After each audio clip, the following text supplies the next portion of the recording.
ئەمەی دەیبینن مەراسیمی بەڕێوەچوونی جەژن و خۆشی دەربڕین نییە.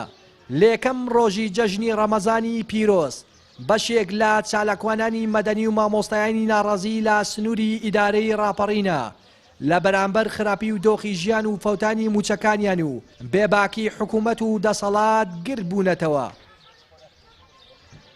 کام دەسەڵاتە ستەم دەکات لە میلەتە شۆڕش بۆ ئەوە نەکرا ئەمڕۆ لە دووەهەمین ڕۆژ لە ڕۆژەکانی ڕەمەزان کە دەبوو مژدانەی خۆش بە خەڵک بگەێنن پێیان ڕاگەاندن کە حکوومەتێکی قەرزارمانەیە. ئەمە پاداشتی هەموو ڕنج و ماندووبوونی ئەم خەڵکە بوو کە ساڵەهای چاوەڕوانە. فعلەن ئەوەکە ئێمە لێرە کۆ کردوتەوانێ سەمی ئەم دەسەڵاتێ مانمان لە خۆشیەکانی جەژن گرتووە وەکو بۆنەی جەژن لە بەرەوەکە هەموو هاوڵاتیانی هەرێمی کوردستان دەزانن ئەم دەسەڵاتە شیرازی کۆمەڵایەتی تاکی کوردی تێکداوە خۆشیەکانی لە خەڵک تاڵ کردووە.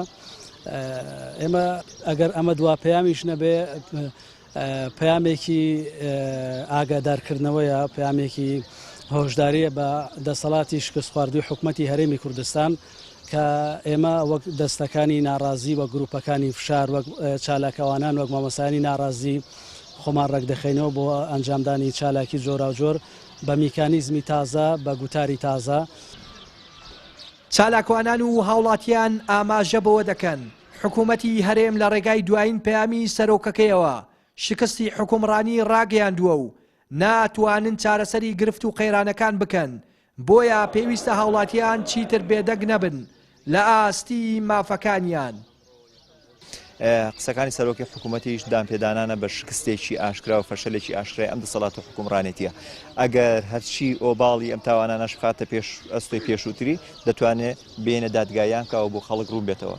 ینی 27 میلیارد دلار ئەگەر دابشکێ بەسەر کۆی دانیشتوانی سەرگۆی زەوی هەر لەوانەیە هەر کەسێک 4 دلاری بەرکوێ واتە ئەم کوردە دەبێت هەر مرۆڤێکی ئەم دنیاە هەبێت 4 دلاری لە قەرز کرد بێ. باشە ئێمە چینەوە ئێمە ئایا بەڕاستی ئەمە هەموو لە خزمەتی ئەم میلەتەوە ئەم وڵاتە و لایەنەکان و سێکتەرەکانی ژیان بەکارێنراوە نەخێر. دوێنێ سەرۆکی حکوومەت دێت و باسی ئەوە دەکات 27 میلیارد دلار قەرزدارین. دیارە ئەو پەیامە پەیامێکی تازە نییە پێشتری خۆی و بنەماڵەکەی و دوجار ئیمام و ئامۆزاکەیەتی کە دێ شتێکی تازە بە ناوی شتێکی تازەوە بە خەڵک دەڵێ ئەوە نەتیجەی ڕاگەیاندنی فاشەلی ئەم دەسەڵاتە بۆ گەنیوەیە. بەهۆی خراپی بارودۆخی هاوڵاتیان و موچەخۆران لە هەرێمی کوردستان تا دێ ناڕەزایەتیەکان زیاتر دەبن. چاودێرانیش دەڵێن حکوومەت بە ناڕاستەخۆی شکستی خۆی ڕاگەیاندووە و پێویستە حکوومەت هەڵبوەشێتەوە کە چارەسەری گرفت و قێرانەکانی پێ ناکرێ. ڕێنازەر سەلان کەناڵی ئاسمانی پێیام دەڤەری ڕاپەڕین.